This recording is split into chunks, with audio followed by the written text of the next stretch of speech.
Hello, good evening, नमस्कार। स्वागत है आपका हमारे यूट्यूब चैनल पर। जैसा कि आपको पता है, ये जो हमारी क्लास है ये शाम को 5 बजे जो 5 बजे हमारी क्लास होती है ये एसएससी जीडी के लिए होती है, जिसमें हम हिंदी के बेहतरीन कभी 20 कभी 25 प्रश्न लेकर आते हैं। तो आप सभी हिंदी के प्रश्नों के अभ्यास के लिए जुड़िए हमारे यूट्यूब चैनल से, क्योंकि एसएससी जीडी का पेपर जनवरी में होना है। जनवरी में एसएससी जीडी का पेपर होना है, तो आप सभी जुड़िए। और हिंदी में पूरे मार्क, पूरे नंबर लाने हैं तो आप प्रैक्टिस सेट ज़रूर लगाइए। प्रैक्टिस सेट लगभग 30 प्रैक्टिस सेट हमारे डले हैं यूट्यूब चैनल पर, वो पिछले वाले भी देख लीजिए। और डेली में शाम को 5 बजे ये सीरीज तब तक चलेगी जब तक एग्ज़ाम नहीं स्टार्ट हो जाते। तो जनवरी में एग्ज़ाम है, तब तक सीरीज चलनी है, तो आप अभ्यास करिए। और जो लोग हमारे टेलीग्राम चैनल से नहीं जुड़ सकते हैं। टेलीग्राम चैनल का नाम है आमोद सर हिंदी, क्योंकि मैं क्लास से संबंधित महत्वपूर्ण अपडेट देता हूं। टेलीग्राम चैनल से भी जुड़ जाइए। चलिए आइए स्टार्ट करते हैं आज का मॉडल पेपर। और बहुत बढ़िया, अब तो आपको आदत हो गई है मॉडल पेपर लगाने की, तो अब प्रश्न गलत कम हो। ठीक है, चलिए बताइए हिंदी साहित्य में प्रयोगवाद के प्रवर्तक कौन हैं? जो हिंदी साहित्य है इसमें प्रयोगवाद के प्रवर्तक कौन हैं? बताइए। इस प्रश्न का सही जवाब क्या है? बहुत बढ़िया, इस प्रश्न का सही जवाब है प्रयोगवाद के जनक, या हम जनक कहें या प्रवर्तक कहें, प्रयोगवाद के जनक या प्रवर्तक जयशंकर प्रसाद हैं। अच्छा बताओ, चिदंबरा किसने लिखी है? चिदंबरा सुमित्रा नंदन पंत जी ने लिखी है। बहुत बढ़िया। चलिए हम आगे प्रश्न पर चलते हैं और हमारा अगला प्रश्न है, जवाब दीजिए। बहुत शानदार प्रश्न है कि निम्नलिखित में से कौन सी कृति सुमित्रा नंदन पंत द्वारा लिखित नहीं है? कौन सी रचना को सुमित्रा नंदन पंत ने नहीं लिखा? बताइए, जवाब दीजिए। बहुत शानदार प्रश्न है, बताइए कौन सा जवाब सही है? सुमित्रा नंदन पंत ने कौन सी नहीं लिखी? सर उन्होंने चिदंबरा लिखी है, बिल्कुल लिखी है। सुमित्रा नंदन जी ने युगवाणी लिखी है, बिल्कुल लिखी है। और उन्होंने ज्योत्सना भी लिखी है, लेकिन सुमित्रा नंदन पंत जी ने नीरजा नहीं लिखी। अच्छा, नीरजा नहीं लिखी, यही विकल्प का आंसर है वी। नीरजा को सुमित्रा नंदन पंत ने नहीं लिखा। अच्छा, तो फिर किसने लिखा? ये महादेवी वर्मा जी ने लिखा है। महादेवी वर्मा ने महादेवी वर्मा की एक और कृति याद रखिए, बहुत प्रसिद्ध है, एग्जाम में पूछी जाती है। यामा भी महादेवी वर्मा ने लिखी। यामा के लिए 1982 में महादेवी वर्मा को ज्ञानपीठ पुरस्कार मिला था। चलिए आगे चलते हैं, हमारा अगला प्रश्न है, बताइए भाषा के अर्थ में हिंदी का प्रयोग सर्वप्रथम किसने किया था? भाषा के अर्थ में हिंदी का प्रयोग करने वाले व्यक्ति कौन थे? इसका जवाब गलत ना हो, बहुत फेमस प्रश्न है। तो हिंदी का प्रयोग करने वाले कौन थे? बहुत शानदार, बहुत बढ़िया, जल्दी से बताइए कौन थे हिंदी का प्रयोग करने वाले? सर ये थे अमीर खुसरो। कौन थे? अमीर खुसरो जी थे। बहुत बढ़िया। चलिए 79 से 81 नीचे दिए गए शब्दों के विलोम शब्द का चयन करना है। विलोम शब्द बताने हैं, 79 से 81 विलोम शब्द बताने हैं। बताइए अग्ग का विलोम क्या है? बताइए अग्ग का विलोम क्या होगा? पता है तो बताइए अग्ग का विलोम क्या होगा?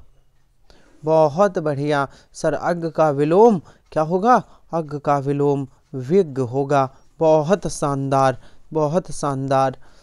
अच्छा पूछा जाए पंडित का विलोम क्या होगा? तो पंडित का या विद्वान का पूछा जाए तो मूर्ख। क्या होगा, मूर्ख होता है इनका विलोम।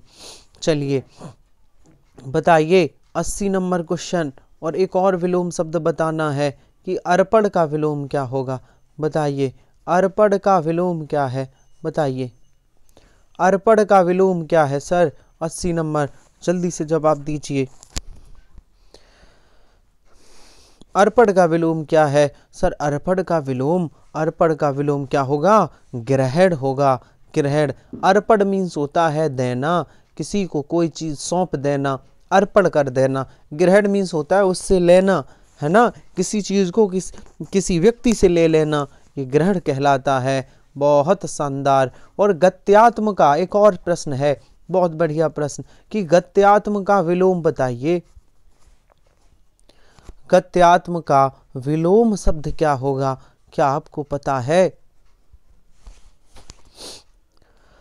गत्यात्म का विलोम क्या होगा। गत्यात्म का मतलब है जो चलायमान हो, है ना। गत्यात्म का अगर पर्यायवाची पूछा जाए तो अस्थिर होगा, पर्यायवाची गत्यात्म या अस्थिर, सर जो चलायमान है।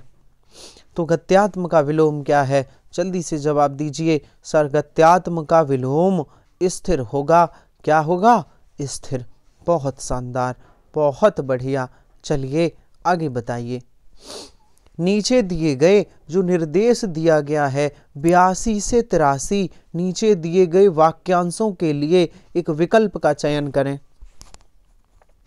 82 से 83 विकल्प का चयन करिए। बहुत शानदार वाक्यांश है कि अनुचित व्यय करने वाला। सवाल गलत ना हो, थोड़ा सा ये वाक्यांश का एक शब्द घुमा के पूछा है, आपको पहले से पता होगा, पहले से पता होगा। अनुचित व्यय करने वाला, या मैं कहूँ अत्यधिक व्यय करने वाला, फिजूल व्यय करने वाला, जो ज़्यादा खर्चा करता हो वो क्या कहलाएगा। अधिक व्यय करता हो या अनुचित व्यय करता हो, क्या कहलाएगा सर, वो तो अपव्ययी कहलाएगा, अपव्ययी। और पूछा जाए कम खर्च करने वाला, कम खर्च करने वाला या उचित खर्च करने वाला, कम खर्च करने वाला या उचित खर्च करने वाला, तो क्या आएगा इसके लिए सर। कम कहें या उचित कहें, इसके लिए आएगा मितव्ययी। और अनुचित कहें या अधिक व्यय कहें, अधिक व्यय करने वाला, अनुचित व्यय करने वाला, इन दोनों में से कुछ भी पूछा जाए तो अपव्ययी आएगा। क्या आएगा, अपव्ययी। अतिव्ययी मत कर देना, अतिव्ययी नहीं, ध्यान रखना, अपव्ययी। बहुत बढ़िया, बहुत शानदार। चलिए बताइए जिस पर अभियोग लगाया गया हो। अभियोग का मतलब होता है मुकद्दमा, मुकद्दमा को हिंदी में अभियोग कहते हैं। अच्छा सर, तो अभियोग लगाया गया हो तो वो क्या कहलाएगा, जल्दी बताइए।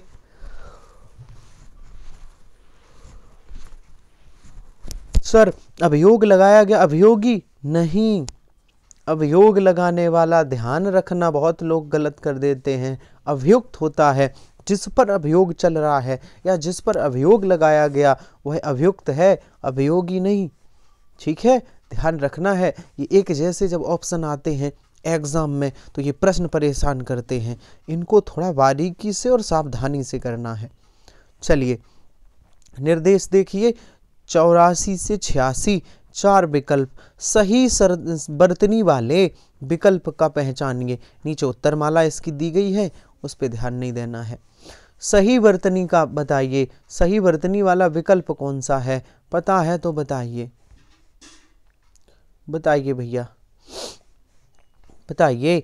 अत्यधिक कैसा लिखा जाएगा, अत्यधिक कैसा लिखा जाएगा, बताइए बताइए कैसा लिखा जाएगा अत्यधिक। देखिए ये तो अत्यधिक लिखा है, आत्य नहीं होता, अत्यधिक होता। ये अति अधिक लिखा है और ये अत्यधिक लिखा है, अत्यधिक। अत्यधिक जो ऑप्शन बी में लिखा है ये ठीक है, अत्यधिक। बहुत बढ़िया, बहुत शानदार, जो बी में लिखा है ये सही है, बहुत बढ़िया। चलिए आगे चलते हैं और हमारा अगला प्रश्न है, बताइए। एक और शुद्ध वर्तनी पूछी गई है, एक और एग्जाम में शुद्ध अशुद्ध से प्रश्न जरूर आते हैं। शुद्ध अशुद्ध, विलोम शब्द, स्त्रीलिंग पुल्लिंग, एसएससी जीडी में अनिवार्य हैं। लोकोक्ति, मुहावरे, वाक्यांश के लिए एक शब्द, पर्यायवाची, ये 5-6 टॉपिक ऐसे हैं जिनसे एग्जाम एसएससी जीडी से प्रश्न आना ही आना है, और एक एक प्रश्न नहीं, इन टॉपिक से 2-2 3-3 प्रश्न आते हैं। चलिए, विश्लेषण कौन सा सही लिखा है? विश्लेषण कौन सा सही लिखा है? तो ऑप्शन ए वाला सही है। कौन सा? जो ऑप्शन ए में विश्लेषण लिखा है यही ठीक है, ऑप्शन ए वाला। बहुत शानदार, बहुत बढ़िया। बताइए, मैंने कहा ना ये 5-6 जो टॉपिक हैं इम्पोर्टेंट, इनसे 2-2 क्वेश्चन लगभग आते हैं। शुद्ध अशुद्ध वर्तनी से देखो 3 क्वेश्चन हैं। बताइए ऋतु कैसा लिखा जाएगा? सर ये तो बड़ा आसान है, ये तो बहुत आसान है। कौन सा लिखा जाएगा? विकल्प सी में जो लिखा है, विकल्प सी में जो लिखा है ऐसा लिखा जाएगा ऋतु। बहुत शानदार। 87 से 88 तक नीचे दिए गए मुहावरे और लोकोक्तियों के सही अर्थ बताने के लिए उपयुक्त विकल्प का चयन करें। मुहावरे और लोकोक्तियों का अर्थ बताना है। कोल्हू का बैल होना, जवाब गलत ना हो, जवाब गलत ना हो। अब आपकी प्रैक्टिस काफ़ी हो चुकी है, अब जवाब गलत ना हो। कम से कम जो सरल प्रश्न हैं, कम से कम जो मध्यम प्रश्न हैं, मीडियम हैं, उनके जवाब गलत ना हो। कोल्हू का बैल होना, बहुत बढ़िया, बहुत शानदार। अत्यधिक परिश्रमी होना, आंसर डी सही होगा, अत्यधिक परिश्रमी होना। चलिए बताइए अगला प्रश्न। गूलर का फूल होना, मुहावरे का अर्थ क्या है? बताइए। कहते हैं आप तो गूलर के फूल हो गए। बताइए गूलर का फूल होना, जल्दी से बताइए क्या होगा सही जवाब? गूलर का फूल होना मतलब दुर्लभ होना। गूलर का फूल जानते हैं, गूलर का फूल बहुत कम आता है, गूलर पे दिखाई देता है, तो उसका मतलब है दुर्लभ। दुर्लभ का मतलब होता है कोई वस्तु बहुत कम है, कोई भी वस्तु बहुत कम मात्रा में जब होती है तो उसे दुर्लभ कहते हैं। जैसे कोरोना के समय ऑक्सीजन के सिलेंडर कम थे, वो पर्याप्त मात्रा में नहीं थे, तो आप कह सकते हैं कि ऑक्सीजन के सिलेंडर दुर्लभ मात्रा में उपलब्ध थे, दुर्लभ। तो गूलर का फूल होना मतलब दुर्लभ होना है, दुर्लभ। बहुत बढ़िया, बहुत शानदार। और पढ़िए निर्देश, पढ़िए। निर्देश दिए गए हैं 89 से 91, नीचे दिए गए 4 शब्दों में जो 3 समानार्थी ना हो, 4 शब्दों में जो अन्य 3 से समानार्थी ना हो उसे पृथक करिए। एक शब्द बिल्कुल अलग है, 3 एक जैसे हैं, और एक शब्द बिल्कुल अलग है। 3 एक दूसरे के पर्यायवाची होंगे और एक अलग है। बताओ कौन सा अलग है? जल्दी से जवाब दीजिए। बहुत शानदार, जल्दी से बताइए। बहुत बढ़िया, बताइए। सर नाराज और बाढ़ और विसिक, ये बाढ़ के पर्यायवाची हैं। नाराज, बाढ़ और विसिक ये किसके पर्यायवाची हैं? ये बाढ़ के पर्यायवाची हैं, लेकिन तर्कस बाढ़ का नहीं है। आंसर सही होगा डी। कौन सा? तर्कस। तर्कस तो उसे कहते हैं जिसमें बाढ़ या विसिक रखा जाता है, तर्कस। ठीक है, तो तर्कस ये बाढ़ का पर्यायवाची नहीं है। आंसर सही होगा डी। और अगला प्रश्न बताइए कि कौन सा भिन्न है विकल्प? कौन सा ऐसा विकल्प है जो अन्य 3 से भिन्न है? जल्दी से बताइए, कौन सा अन्य 3 से भिन्न है? पता है तो बता दीजिए, बताइए। सर प्रसून, सुमन और पुष्प ये एक जैसे हैं। प्रसून, सुमन और पुष्प एक जैसे हैं। पल्लव अलग है, पल्लव अलग है। और आपका होमवर्क है, क्लास खत्म हो तो बताना पल्लव मीन्स क्या होता है। आंसर सही होगा पल्लव।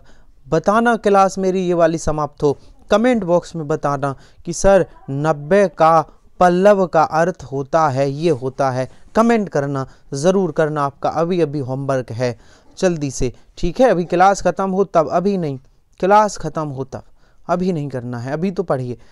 बताइए कौन सा एक भिन्न है? कौन से 3 विकल्प एक जैसे हैं? है ना, 3 क्वेश्चन पर्यायवाची से हम आपको बार बार कहते हैं। ये कुछ 3, 4, 5 टॉपिक हैं, इनसे प्रश्न आएंगे।